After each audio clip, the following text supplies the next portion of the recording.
2. It's 3, 2, 1. We're live. I see Tom. This is not the smartest guys in the room.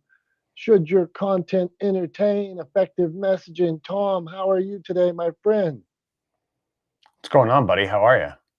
It's good to see you, man. I took your path today, and I'm rocking a hoodie. I found it in the closet. I'm like, in honor of Tom and his fashion sense, I'll wear a hoodie today. Which is funny because I'm not wearing a hoodie today. Right. Well, it's probably better. What if we both showed up in hoodies? Would we be like our own club or something like that? Yeah, like if you suddenly started showing up in like hoodies and like a flat bill hat and wearing glasses, it'd be like, all right, what are we doing here? I How did we turn into like twins? I have some flat billed hats, and I wear them at times, but I lose. Here's what I need. I lose so many hats. How do you? I mean, either you have 50 or you have the best recall or the best place to put your hats. I mean, I lose them all. Really? Oh God. I mean, all. Tom. I mean, I have different motivation champs hat, flat builds. I mean, temple hats, everything. I lose them. I've lost. I lose a lot of sunglasses. We talked about my problem one day, but I would bet this year I've lost 20 hats. I don't understand how you I only have one of these. I don't have like a closet full of them. I have one Talex hat that I wear. Like it's the same Okay. hat every time. Before we get into effective messaging and Dr. Tachi, you wear hats. You have a hat on in your picture. Do you lose a lot of hats? No, I don't lose any of the. See, I think this is the thing. It's not part of what you do on a normal basis. So it's like you can take it or leave it. But hats and accessories for me are part of the entire ensemble. So I keep them very carefully. There's a specific place that I keep all of these things. Also, like I spend money on like the hats that I have, like the fedoras or whatever. I'm not gonna lose a hat I spent money on. I don't spend a lot of money, but it's more than just like $20. Okay, this is good. This is something I need to work on. This is not my PSA, but one of my favorite Christmas presents, my sister-in-law got me one of those chips that goes in like your wallet and your keys and stuff like that. And man, it was liberating when the tile works for like a year until it runs out of batteries. Beep, I know where my wallet is. Beep, I can go back to my phone. Beep to my keys. It's brilliant. I need to put them in my hats and then I would be there. Well, I was gonna ask, do you lose wallets a lot? I lose my wallet, but I can always find it at the end of the day. The hats. So, Dr. Tachi, if I'm out running, I might have a different couple hats on. If I'm out filming something, we might wear different hats so they could be in a different truck, in a van. You sit them down on a pole. Uh, there's a million. I could have them in my office. I could be going somewhere and they blow away. I could sit them down for. There's a million reasons you lose a hat. I take two hats because I need a tassel cap to cover my ears, and then I have a regular hat on, and then the regular hat goes missing or the tassel cap goes missing. There are many reasons why you can lose a hat here. But okay, I'll give that to you. But again, if it's part of your ensemble, if it's part of the entire outfit, you're going to look at it as a piece of clothing, just like you would any place else or anything else, and not like. Do you lose shoes? Do you also lose like shirts and such as well? This is fair. I have never lost. I don't think I've ever lost any shoes, unless I'm trying to leave a hotel or get away from a vacation, like that final day when you've had like too much. Sometimes I leave shoes or stuff behind, but other than that, no. Because you care about those things and they are part of something that you consider essential. Trust me, go and buy a hat that you spent, I won't make it too expensive, that you spent $65 on. You're not going to lose that hat. These other hats are probably like, okay, whatever. And if you lose it, you lose it. But if you spend a significant amount of money on it because you care about it as part of your ensemble, you won't lose it. Okay, this is fair. This is fair. I now I need to reevaluate. Am I appreciating those hats enough? So, okay, I'm going to work on that. This is not the smartest guys in the room, Tom. We're talking about effective messaging. I proposed, like, does content need to be entertaining? And you're like, well, it's always going to be entertaining, but we really boiled it down to effective.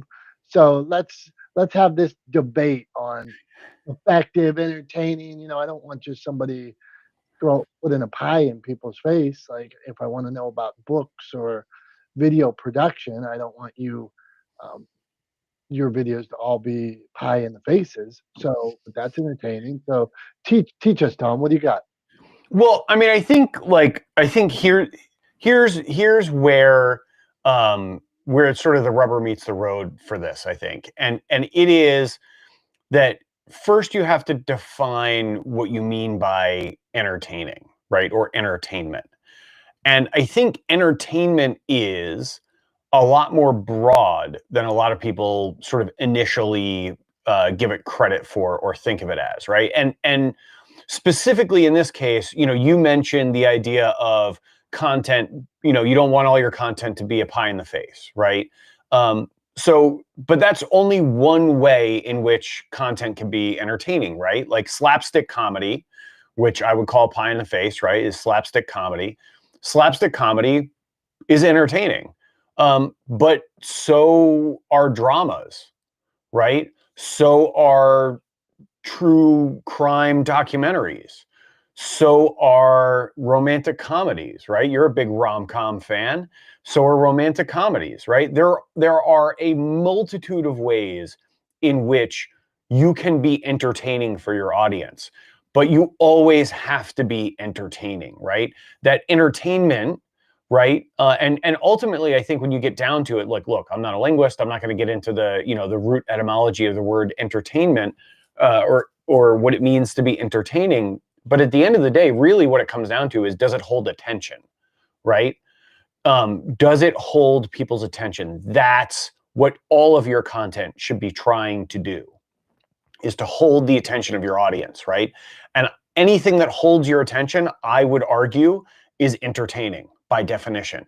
So for some businesses or organizations or brands or personal brands, right? If you want to be an influencer or whatever, for some folks that means you're doing silly skits, right? Or silly sketches. Sorry, sketch comedy folks and improv comedy folks hate the word skit. So let me rewind that and take it back, so I don't get any pies in the face from improv comedy folks. But yeah, so like you could be doing silly sketches if that is in line with your brand or the best way that you have to entertain your audience. You could be creating documentary content and telling stories, right? True stories as a way to entertain your audience and reach your audience and deliver content that they appreciate. You could be providing informational content. You could be leveraging your experience in your industry and your work as a thought leader to provide information to your audience as a form of entertainment, right? All of those things are entertaining because they can hold your audience's attention. And so I think at the end of the day, that's what I mean when I say all content should be entertaining, not that all content should be silly or funny or performative or ridiculous or over the top or any of those things. It should be the content that is in alignment with the values of your brand, right? That is on message for you and your brand and your organization, your industry. And it should always hold the attention of your audience. And if it does those three things, I think you're on the right path. But like, that's what I mean when I say all content should be entertaining.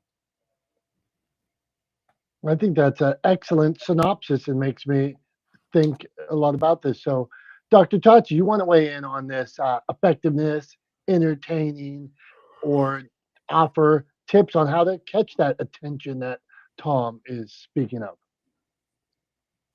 Well, I already agree with Tom.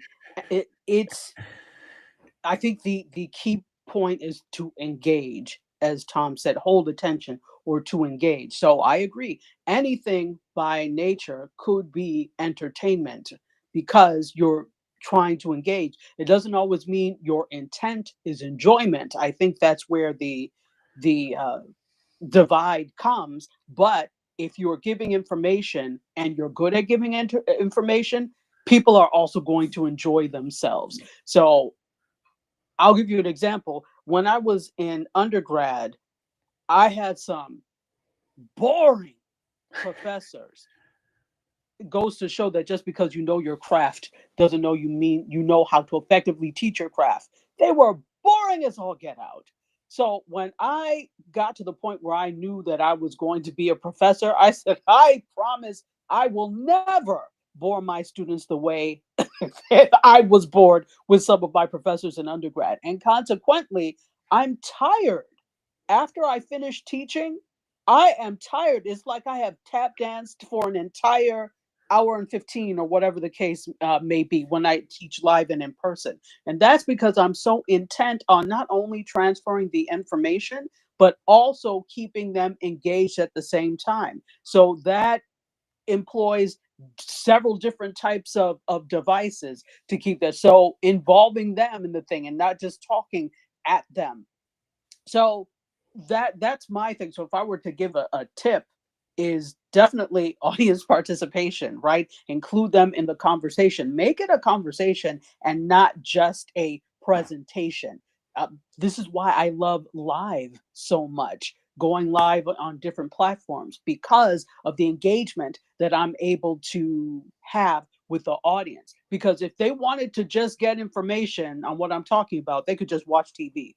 Right? And nobody will talk back to them and nobody will say anything to them. The difference with live stream is that there's the opportunity for whoever's doing the live stream to engage with the audience. And by nature, you're then entertained because you're engaged. So hopefully that made some kind of sense. I yield. I appreciate that, Dr. Tachi. And I think, it makes me think of one of the things that I've said often to folks. That's, people assume that teachers in particular, broadly speaking as a category, people assume that teachers are good public speakers. And I think often that's not the case because teachers have captive audiences, right?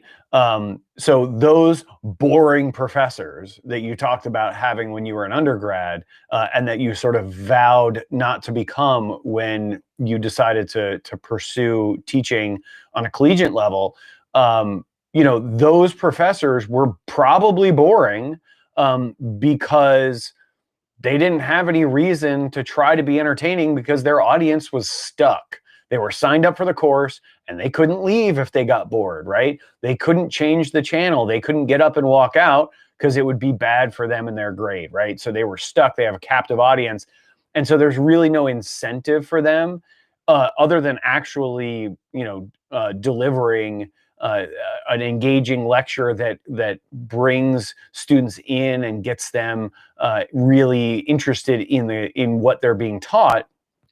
Other than being excellent at their jobs, there's no clear incentive for them to be super engaging, right? And to create a more conversational environment, like you were talking about. So, like I see that all the time. People kind of assume, oh yeah, teachers are great public speakers. They speak in front of people all the time. It's like, yeah, but they speak in front of captive audiences, and it's not the same, right? Because their audience is stuck; they can't go anywhere. So yeah, it made me think of that. But yeah, no, I mean, kudos to you. I have a similar story of not so much of my presentation style, but like my sort of work style or professional goals. I had a very clear memory when I was early on in my television career, being on set. We were behind schedule. We were being forced or being told that we had to pick things up and move quickly, get repped out of this location as fast as possible so we didn't go into overtime. And the producer, who was like cracking the whip and getting everybody to move fast, as I'm walking out of the house that we were filming in with like a couple of big heavy cases, probably 30, 40, 50 pounds each. I look up and I see her on the phone, standing under a tree, smoking a cigarette and laughing. And I was like, and she could have been on the phone with her boss, like for all I know, right? She could have, but that phone call could have waited until after we had wrapped out of the house. And I was like, I will never be the producer who doesn't carry anything, right? I'll never be the one who doesn't pitch in or lead by example. And so that I appreciate your thoughts there, Dr. Tachi, on taking that example from professors you had, and vowing not to become that boring professor when you ended up in front of a classroom later in your career. So yeah, anyway, anecdote aside, thanks for being here. Appreciate it. Appreciate all you guys. Sonia, appreciate you being here. So I'm curious, Sonia, how do you sort of make sure that your content on your podcast is entertaining for your audience, right? How do you make sure that you grab their attention, that you get their engagement, and you hold on to it? For me, I just ask a lot of questions and let the speaker do more of the talking, because I feel like I personally have always been under the belief, when people listen to a podcast, they want to hear what your guest has to say and what your guest has to offer. So I make it all about my guest a lot. And the way that I make it entertaining is I ask, questions that I think people would want to know. So like recently, for example, one lady talked about caregiving, self-care for caregivers with working with people with neurodivergence, like namely autism and with high support needs.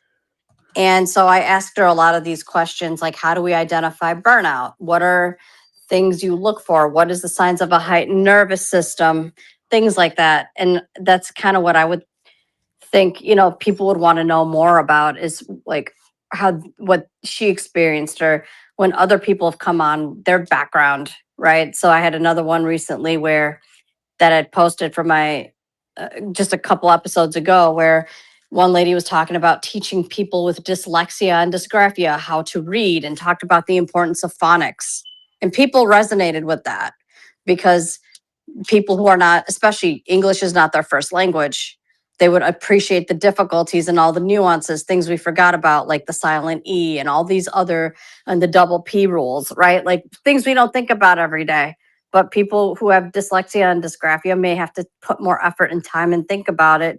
Same thing if you're learning English as a second language. So it's, a lot of people resonated with those things.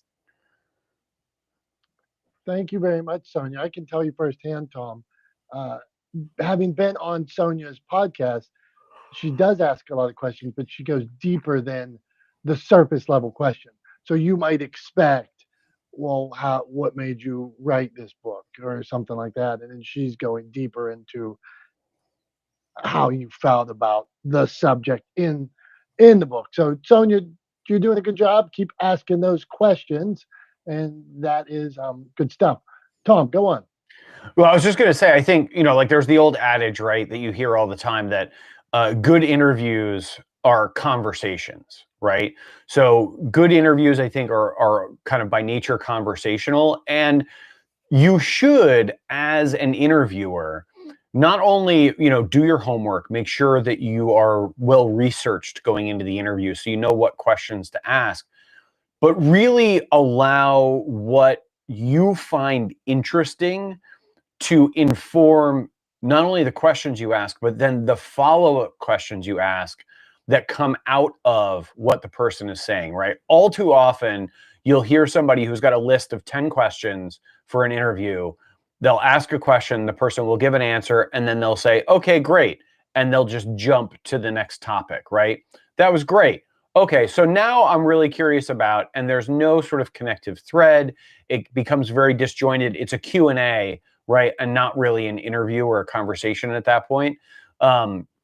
And so I think it's really important to definitely be well researched and ask interesting questions, but also to be informed by your own curiosity, and ultimately to make sure you're listening to what the person is saying. And if they say something interesting or say something you want clarification on, or you think the audience might need further clarification on, ask them a follow-up, right? Like keep going down that rabbit hole a little bit. Like, don't be afraid to really dig into something.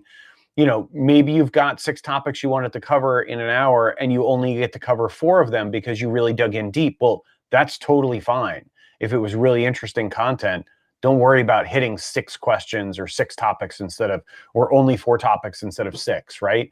Like, people get caught up in that kind of stuff. Like, I want to make sure I hit all of this stuff. And you don't always have to. If it's really interesting, let the interesting content sort of drive your decision making rather than your preconceived notions drive what you do in the moment. So anyway, just something I wanted to share. Something that, like some things that as somebody who's done lots and lots of interviews over the course of my career, something I just wanted to share and put out there because of what Sonia said. It made me think of it, and you know how I am. I think of it and I just open my mouth and let it fall out. So anyway, enough of that. What I'm curious to hear from you, Dom, is I'm curious to hear this week's PSA. What's on your mind? What have you been thinking about?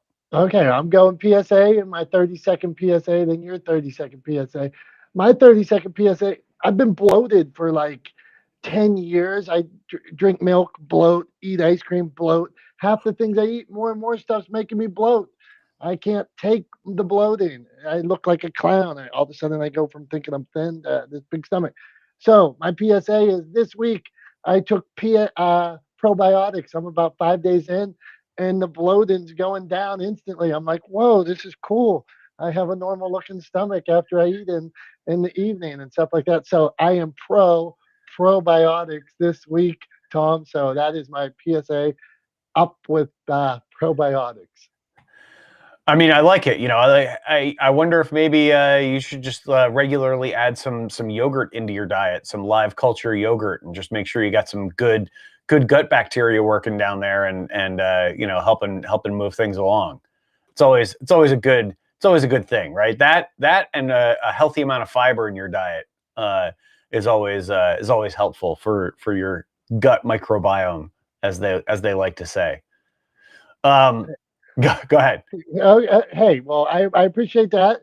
I feel like a new man. Now, Tom, I want back to you. What is Tom's PSA this week? All right, so this is going to be a general safety PSA. So this is something that drives both Becky, my wife, and I nuts, right? It's something we see all the time on a regular basis. Often like multiple times a week, even in our own neighborhood. And it's really, really annoying and stupid, and something that's easy to fix. And so here's the PSA. If you are a pedestrian on a street, you are supposed to walk against the flow of traffic, i.e., you walk on the left side of the road, right, with the cars coming towards you on the same side of the road. You do not walk with traffic. If you're on a bicycle, you go with traffic. You stay to the right. But if you're a pedestrian, you stay to the left on roadways. And that's very much for your safety. I don't have the exact statistic right in front of me, but it is shocking. I think it's somewhere in the neighborhood of like you are 70%, 70, somewhere in that neighborhood, 70% more likely to get hit by a car as a pedestrian if you walk on the right side of the road than you are if you walk on the left side of the road. And we all the time see people walking on the wrong side of the road in our neighborhood, and it is just dumb and easy to fix. Stop doing it, especially because then like we'll be out for a run, right? And you're running along and there's a bunch of people walking towards you because they're on the wrong side of the road, and then they get all huffy about crossing the street or getting out of your way as you're running. And I'm like, hey, dum-dums, you're on the wrong side of the road. Get out of the way, right? So anyway, that's my PSA. If you're a pedestrian on a roadway where there's no sidewalk, you stay to the left, right? And if you're on a bicycle or some other vehicle, right? A bicycle is technically considered a vehicle, you stay to the right, okay? Are we good? Are we clear? Does everybody understand now? Good. I don't expect to see anybody on the wrong side of the road in my neighborhood ever again. Thanks. Tom, you're coming out hot in your PSA. Here's the question for you, a follow-up. Is there like a school people go to? Are they teaching this in grade school somewhere? Where do people come up with these facts on where to walk at? I mean, first of all, like your parents should have taught you this, right? As part of like safety around roads, right? They taught you how to look before you cross the road, right? Did they not teach you which side of the road you're supposed to walk on? I'm just asking where do they learn it? So it's a parent thing. There's So- two places. There's two Okay. places. One from your parents, actually three. One from your parents. You should be like, parents, listen up. You should be teaching your kids this, right? I will be sure to make sure that Isla understands exactly what side of the road she's supposed to be on, depending on whether she's a pedestrian or in a vehicle, right? So that's for sure. So parents, number one. Number two, I don't know about Pennsylvania, but in New York, right, and in most other parts of this country, and I know in Pennsylvania also, I'm just being snide, but you have to take a road test, right? You have to take a written test to get your learner's permit, and then you take a road test to get your driver's license. And as part of that written test, when you study it, it's in that book where pedestrians are, how much room you have to give pedestrians, when you need to yield to pedestrians, all of those rules, right, are in that book when you study to get your permit, right? So like that is another place you can learn it. And then the third place is a driver's education course, right? So a lot of people take driver's education. I took it in New York when I was a teenager, partially because one, it gave my parents a discount on my insurance when they first added me to their insurance, right? As a teenage boy driving, that's expensive. You know that, Dom, right? So like insurance is expensive. So it got us a discount on my insurance by taking a driver's ed course. And two, it got me my full license a year earlier than I would have gotten it otherwise. In New York State, you get your learner's permit when you're 16. You can get a junior license when you're 16. And then when you're 18, you get your full driver's license, right? So your junior license has like curfews and stuff on it in New York. But if you take driver's ed, you get your full license when you're 17. If you take driver's ed and pass it, right? So driver's ed is another course where you can learn that. But also, just as somebody who operates a motor vehicle and or walks on streets, you should figure out where you're supposed to be, right? Like it's not rocket science. I'm not asking people to do complicated, do calculus on the side to figure things out, right? Like it's just Google it. I mean, for crying out loud, you have all of humankind's information in your pocket as you walk around all day, every day. Like, just freaking look it up. But yeah. So anyway, Dr. Tachi, did you want to chime in on my my pedestrian rant? Yes, hopefully that rant absolved you of any stress you were feeling today. I hope it absolved that for you. But I have to say though, that viewpoint is really based on a very suburbanistic viewpoint, and this is why. If you grow up in New York City, most people are not taking driver's education straight away because you don't need to. Same thing with like I wouldn't even say like a Chicago, whatever, but that could be the same case. So if you're not taking driver's education, your parents don't drive. There's no reason for you to know that. Secondly, where you live, there are no sidewalks. Like I grew up in a city, so I'm used to sidewalks. So nobody ever told me don't walk on this side of the street. I walk on the side of the street that is closest to where I need to get to. So I think it really depends on the road rules for where you are. If you live in a rural or very suburban area with no sidewalks, then yes. But for lots of people that live in places like New York City, etc., that's not going to matter because you crossing the street may be more dangerous for you than actually staying where the heck you are until you need to switch. So that's what I wanted to add.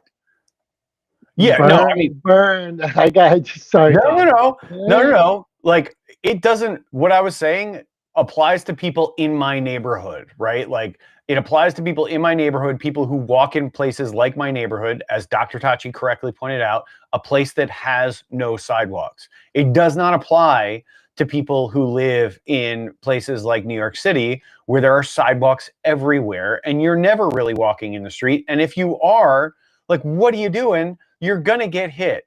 Like, get out of the road, right? Especially like crossing like Queens Boulevard or something, right? Like, which I think is one of the deadliest roads to cross in the state. There's like I'm pretty sure it's Queens Boulevard. But yeah, it's because it's crazy. It's like 6 lanes of traffic, and then there's like there are access roads on either side as well that you have to get across, and like people get hit there all the time. But But yeah, I mean, for sure, it does not apply to people who live in a more urban setting or a place that has sidewalks, period, right? Like even if you live in a quaint little town, if you're walking around downtown and there are sidewalks, like, doesn't apply. I'm talking about when you're walking in the street because there are no sidewalks, right? And if you live in an area where you have to where there are no sidewalks because it's rural, there's a good chance you have a driver's license and you drive, and or you grew up in a household with parents who drive. In which case, sorry, not sorry. I don't think you have an excuse to not know it, to not know what side of the road to be on. But yeah. Anyway, and lastly, if you're on the wrong side of the road, don't give me a dirty look when you have to move to get out of my way when I'm on the right side of the road.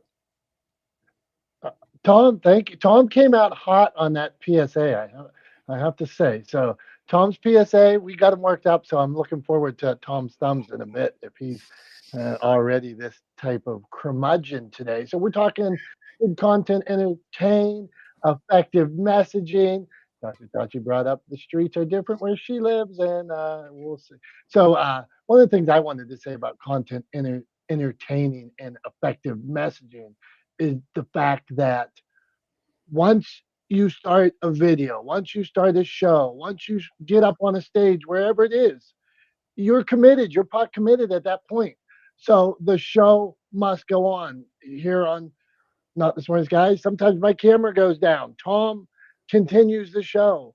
Sometimes you have bad connections places. The show goes on. Sometimes you fumble up on the stage. Show goes on.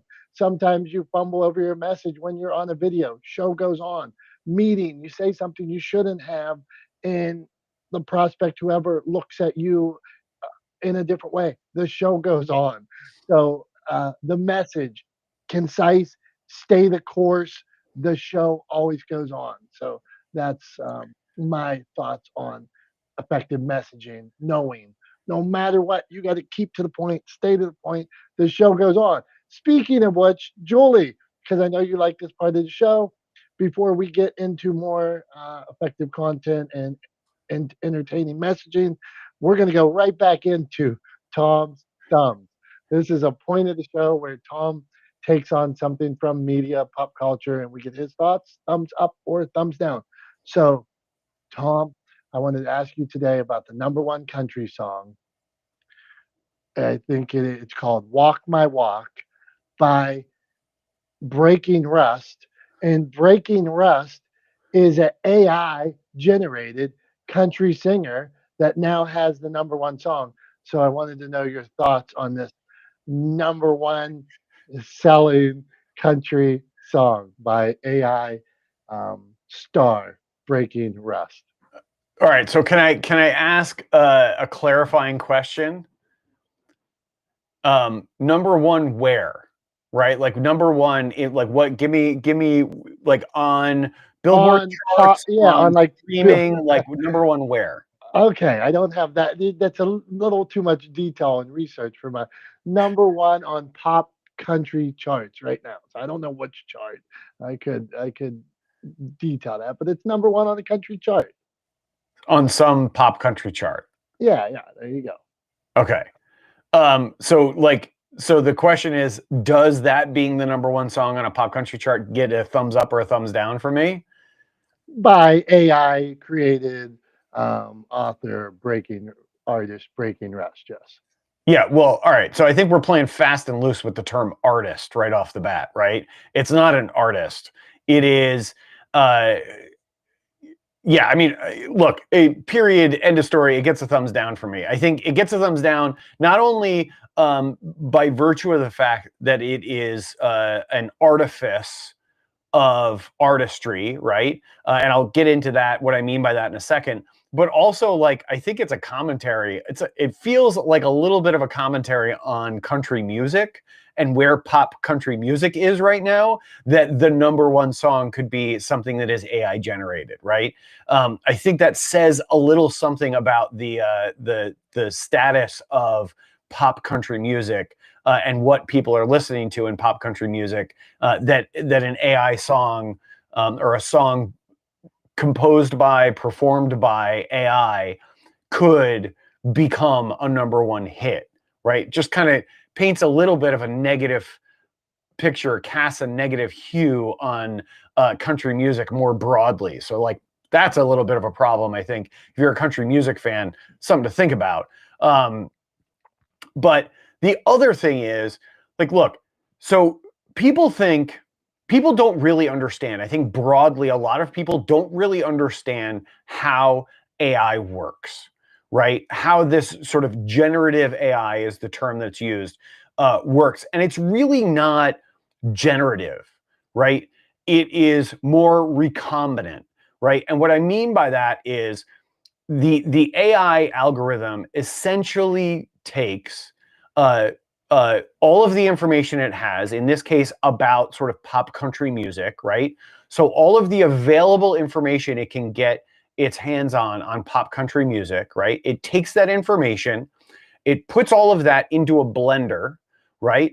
It puts it on smoothie mode, right? It blends it all up, and then it pours it back out, right, as something different than its component parts, right? So it feels like it's new, but in reality, all it is a bunch of stuff blended up together and poured back out, right? And the real problem with that is that there is no sort of creative, innovative input. It is not generative in that it is not creating anything new. It is recombinant in that it is taking existing things and mashing them together in a ball and then handing you the ball and saying, here's something new. And you're going, well, that's not new. That's just a whole bunch of stuff mashed together, right? And honestly, it's a bunch of stuff that doesn't even like go together, right? The sort of metaphor that I like to use for this is, imagine going to let's go to the favorite fast casual restaurant, Chipotle, right? Imagine going to Chipotle and ordering a burrito, right? And you go through and you pick out all the ingredients that you want, the things that you like, right?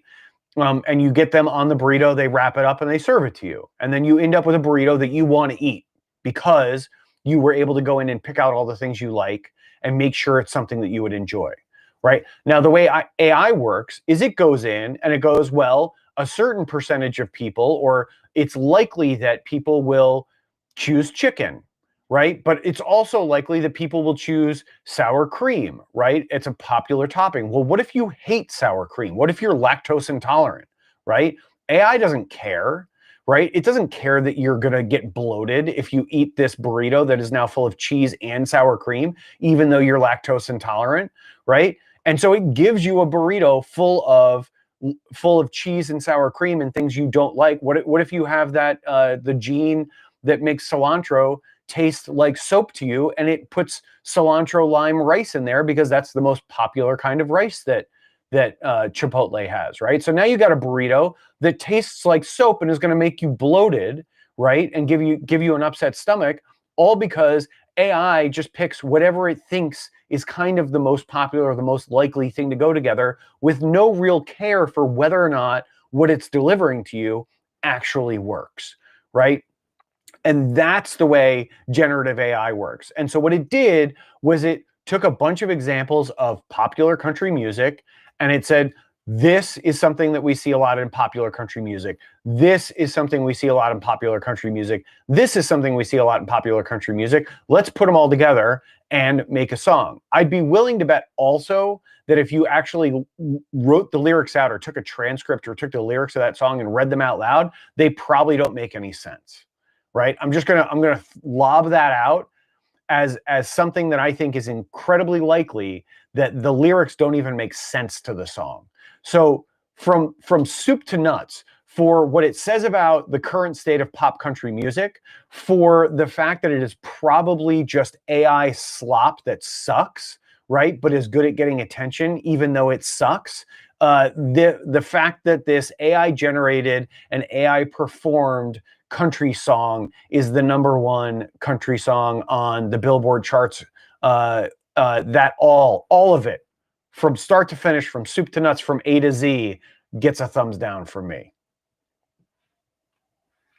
Yikes, Tom, you're coming out firing. Poor breaking rest, this AI artist that gave it their best. Dr. Tachi, what do you think about how angry Tom is at breaking rust?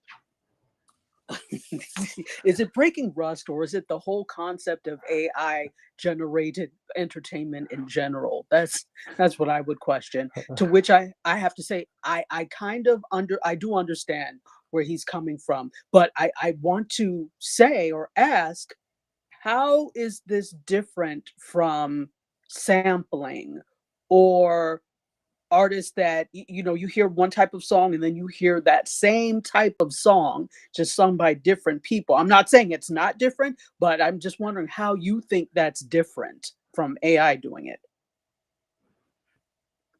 Well, Tom, you want to answer that? I don't.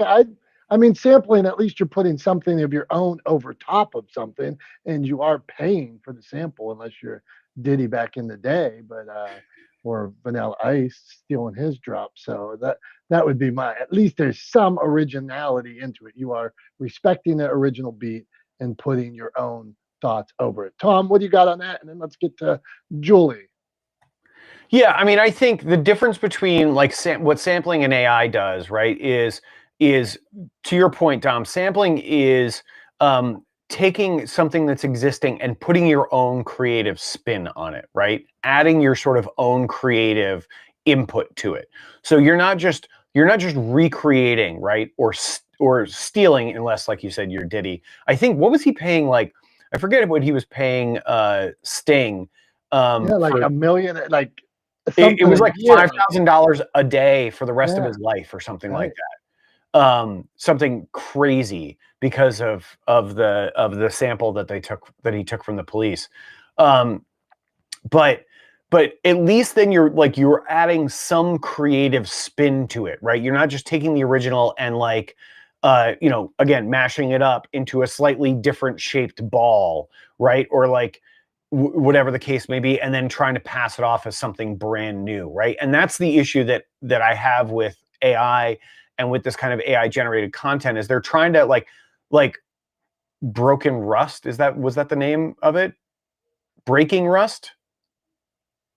Rusty crap. Breaking I don't Rust. know. Yeah, Breaking Rust. There Whatever. you go. Junkyard Rust. Whatever. Again, even the name is like obviously like something that was AI generated because it thought it would appeal to country music fans, right? Because of like rust and breaking and freedom, and like, I guarantee. Anyway, but the idea that like what Breaking Rust is doing is is just taking things from other people and passing it off as original, right? And that's, I think, the big problem is that it's not actually adding to or creating on top of. It's not additive in any way, right? It's not doing anything new. It's taking and then again putting it in a blender on smoothie mode and pouring it out and saying, here's something brand new. And you're going, well, actually, it's not brand new. I can taste all the individual ingredients, and these things don't really go together. So yeah. So that's I think the big difference is it's not additive, right? It takes, but it doesn't really sort of move things forward, so to speak. That's my thought. So I think it's different. And again, I'm not anti-AI. I use AI as a productivity tool all the time, right? But AI is not good at creative work, just by nature. It can't be, because it's not additive. It doesn't actually create anything on its own. Tom, I had to take a video down the other day because in I used AI for like the B-roll, and I saw somebody waving at one point, and they had a sixth finger. And it's like make person, and it was just like a business person standing there. And I thought to myself, I can't leave this picture in there with a person with a sixth finger. I am going to take the heat at some point. Okay. So, all right, Julie, what say you? We're talking, what, if you got a follow up on Tom's thumbs, go for it. If you want to talk about effective messaging and entertaining content, go ahead. What do you got? Do you think Tom is taking this a little bit too seriously? I'm just wondering, because this is creative content. I'm also thinking that it's a reflection of today's society. I'm guessing this is going to be a one-hit wonder. and there are humans behind this AI content that are producing it. I just think it's kind of an anomaly, and maybe he's thinking about it a little bit too deeply. Like, just enjoy the moment, because I don't think it's going to be something that is sustainable. Let's You know, let's ask and him a if Dylan. billboard chart, by the way, Don. Good research, by the way. Billboard chart. Thank you. Yeah. Let's ask him because I thought he was mad about on his PSA. He was mad about people on the wrong side of the road.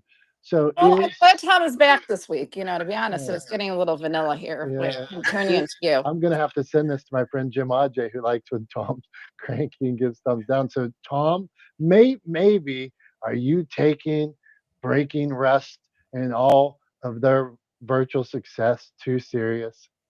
No. No, I like so. First of all, if Julie isn't watching, number one, why not? Julie, get on YouTube or get on LinkedIn or get on Facebook, any of the places where we're live streaming this, and actually watch. Right, you're here all the time. Hook a brother up and actually and watch it too. But Okay, I'm running to my computer. Just a minute. I'm running. okay, there you go. There you go. Thank you. But the other thing I would say is, like, for anybody watching this, like, they could see I'm sitting here smiling kind of through all of this, right? Like, I am having fun with it. This is not like I am not gonna, this is not ruining my day. I'm not gonna be stomping around my house angry for the rest of the day that breaking rust bucket or whatever ended up with the #1 Billboard country song. Like, I think it's kind of ridiculous and stupid. And I think it is a little bit of a negative commentary on where we are in pop culture, that it became a #1 song. So I would say that, but I'm not taking it too seriously. It's not going to ruin my day. I'm probably not going to think about it for the rest of the day. I might even actually listen to it, and then maybe come back next week with a PSA about how they could have made it better. But yeah, and I'm actually curious about the lyrics too. I wonder if the lyrics actually make any sense. But yeah, so I mean, yeah, I'm not taking it too seriously. That's my position. But yeah, if you're worried about that, Julie, or anybody listening, just if you ever have any doubt or wondering whether or not I'm getting too worked up about something, then you can always tune into the live stream or watch us after the fact, and you'll see that I'm generally smiling through all of this, and I'm not actually taking it that seriously. This is just Where is it, Tom? I'm looking on your LinkedIn. It's on LinkedIn, it's on Facebook, it's on YouTube, it's on Twitch. So I don't see it on your LinkedIn profile. All right, come on, move on. All right, what I will say is, me and Tom, we do wrap-up meetings and post meetings, and I'll throw it out to him sometimes. I'm gonna go here, I'm gonna go there. Not in this case, but did I go too hard on you? Like, because I don't mind Tom looking like the villain, and then like we say, we don't want Tom getting too soft. We gave him too many, we lobbed up too many easy Tom's thumbs for him. He was like every week. He was like, "Oh, I love being a dad. I love holidays. I love dying eggs." So now we got to get him into something that he is. I see how it is. You're just trying to force me back into that role as the heel. That's all. You just somebody said was it Jim that said, like, last week or 2 weeks ago, that you were starting to be the heel. And yeah, so I think you're just trying to force me back into that role. I see how it is. We should do an opposite episode where I be heel and you be nice guy, and you agree, push things on, don't let people get mad at each other, and then I'm like, I hate this. I hate this, and they should never do it again. Tom, what do you think? Is it time for a special time of the show, memory lane? He's shaking his head. He's like, I know. Yeah, I think so. Sorry, I had to find my mute button real quick. Yeah, let's take us for a walk, Dom. Take us for a leisurely stroll down memory lane with all the sort of pleasantries that you can bring to it. so you can maintain your position as the nice guy and keep me in my box as the heel. This is a good point. So if we're like scheduling an hour show, I should get coming out of Tom's thumbs, let everybody rebut, let them comment, and then I take us into a wholesome memory lane. What okay, I'm in, Tom. So here we go. So today for memory lane, I want to take you back to the most Americana place there is. Americana is good. So I'm going to give you a slice of America that is a beautiful thing. Today, I want to take you back to my bedroom when I was growing up. Here you will see little TV, and I grew up in the '90s, so you'll see Michael Jordan pictures, boxing gloves, a letter, and then down in the corner you will see that little TV. That's where I played. My parents put me in the corner. That's where I played my video games. That TV, even in the '90s. I mean, what year is that TV from? And it had like 4 colors, so my uh, thoughts on video games were completely distorted because Mario had 4 colors and wasn't all bright. And my basketball games, there was only 4 colors. So, but the beauty, how many times I sit there, played my video games in this sweet room with Michael Jordan, my idols on the wall, everything good, a signed football, and my little TV. And then if I played my music too loud when I got up, if I played like some Onyx too loud in the mornings, my dad would burn down the hall and bust through my door and he'd say, I don't talk like this in this house and nobody else is going to talk like this. So here's my peaceful bedroom from the '90s where I sit in the corner and played little video games.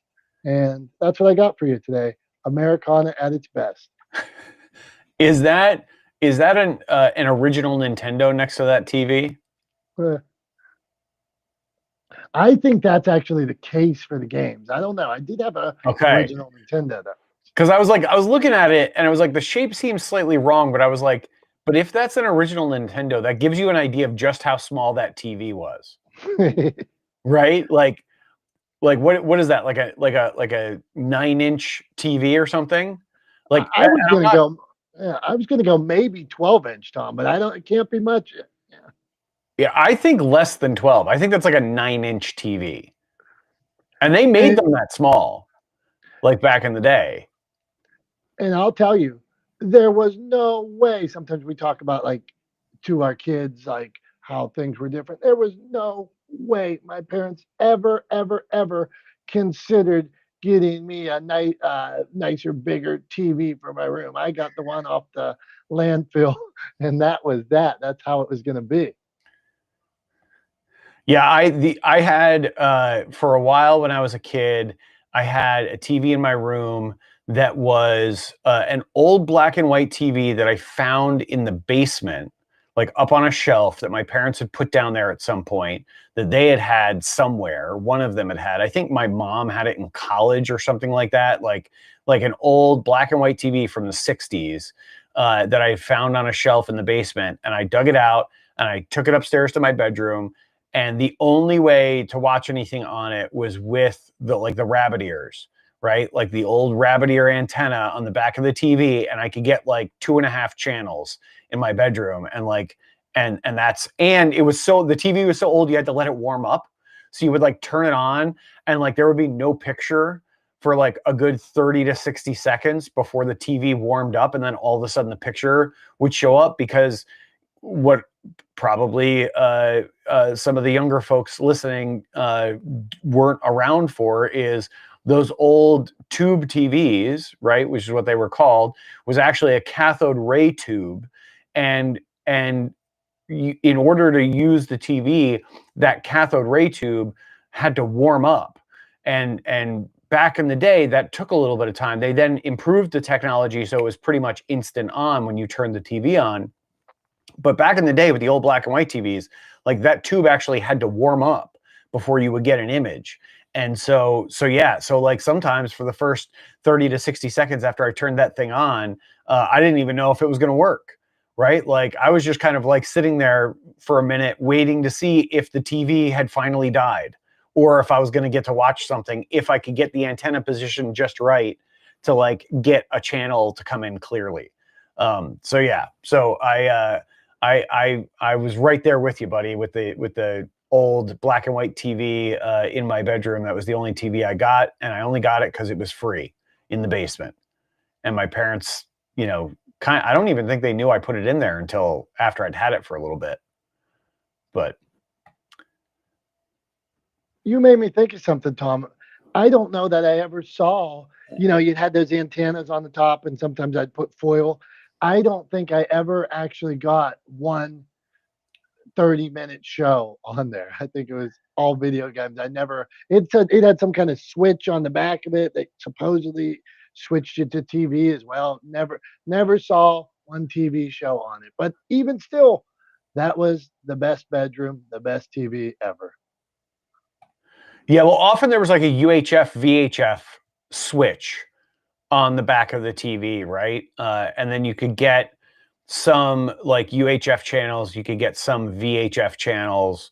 But yeah, I remember there being a UHF VHF like switch on the back where you attached, like the antenna was like an accessory, and then it actually like attached to two screws on the back of the TV, and I think in between one of those was like a switcher, so it would bring in a different signal depending on where you had that switch positioned. But it's been a little bit since I've touched one of those TVs. I haven't had a tube TV, I don't think, ever as an adult. Like, I've never had my own TV that was a tube TV. I think the last time I was like around a tube TV was pretty much was when I was in, oh no, I had one in college. I take it back. I had a tube TV in college because that was right before things went to HD and 16:9. It was the old, like, 4:3 format, like, kind of square format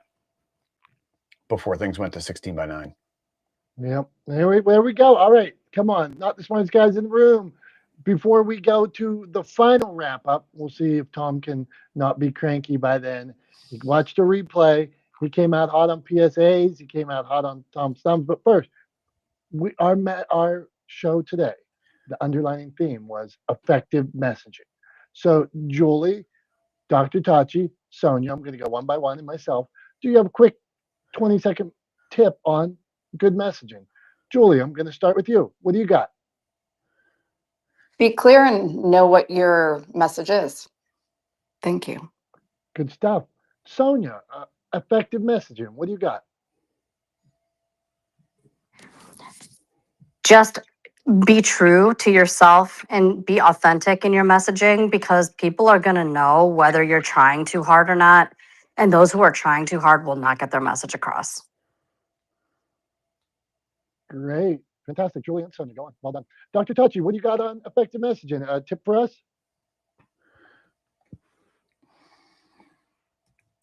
Well, the first two came out hot. They were very good. So I would steal both myself. I mean, I can't even wrap that up. Sometimes you're just like, wow, those were two really great messages. So, Tom, at that point, we're going right to you. It's that time for Tom to wrap us up, man. We've been all over the place. What do you got for us?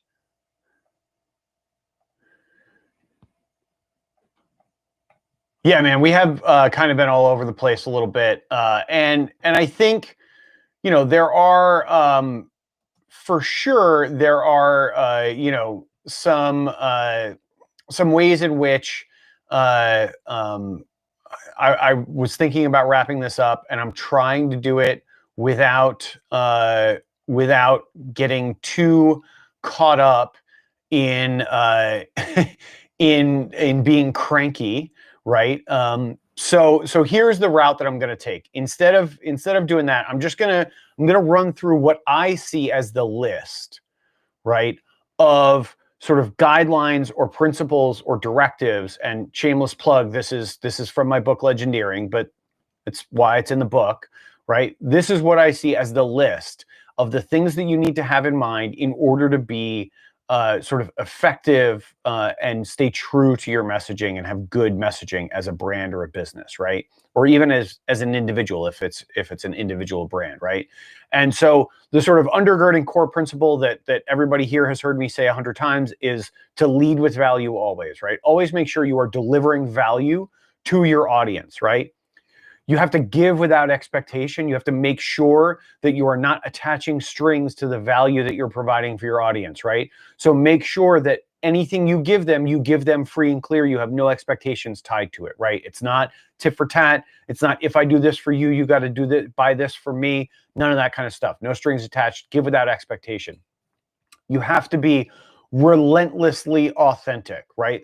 Like Sonia was talking about, make sure that you are representing who you are and your values and your brand's values in the content that you put out, in the messaging that you put out, right? So be relentlessly authentic.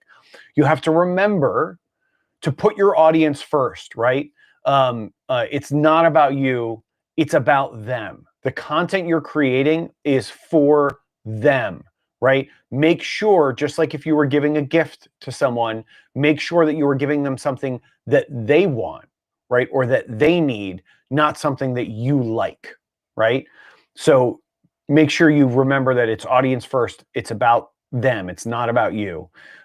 Start with story, right? And then follow with facts. A lot of times businesses or brands tend to be really fact heavy and information heavy on the front end of their messaging. And that is a terrible strategy. The thing that it overlooks is the fact that your audience doesn't care in the same way that you do. So you might be really proud about a bunch of information that you're delivering to them, but at the end of the day, they don't care, right? Yet. You have to get them to care first. So start with story, give them a reason to care, and then deliver the information to them. And then finally, remember that consistency is key, right? If you're going to show up for your audience, if you're going to create content, if you're going to deliver effective messaging, you have to do it on repeat. It is not a one and done, right? It has to be consistent and it has to be a long-term strategy. That's the only way it'll be effective, right? So I'll run through that list one more time, right?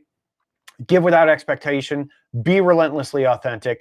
It's not about you, it's about them. It's audience first. You start with story, you follow with facts, and remember that consistency is key. And overarching above all of that, you have to always lead with value. And if you do those things and you do them well, I promise you, your messaging will be effective. That's all I got for this week. That's my wrap up. Teed in nicely. I had something, that I could lean on to do that wrap up. That worked out really well for me. I appreciate it. Thanks for that. Thanks for that setup, Dom. And thank you to all of you for being here. Thank you for contributing to the conversation this week, Dr. Tachi, Sonia, and Julie. We appreciate you guys. Jim, make sure that you watch the replay and get a load of my PSA and Tom's thumbs. It won't disappoint you, I promise. Thank you for being here again this week. For Dom, I'm Tom. We are not the smartest guys in the room. We appreciate you guys. We love you guys. You guys are the reason why we do this every week.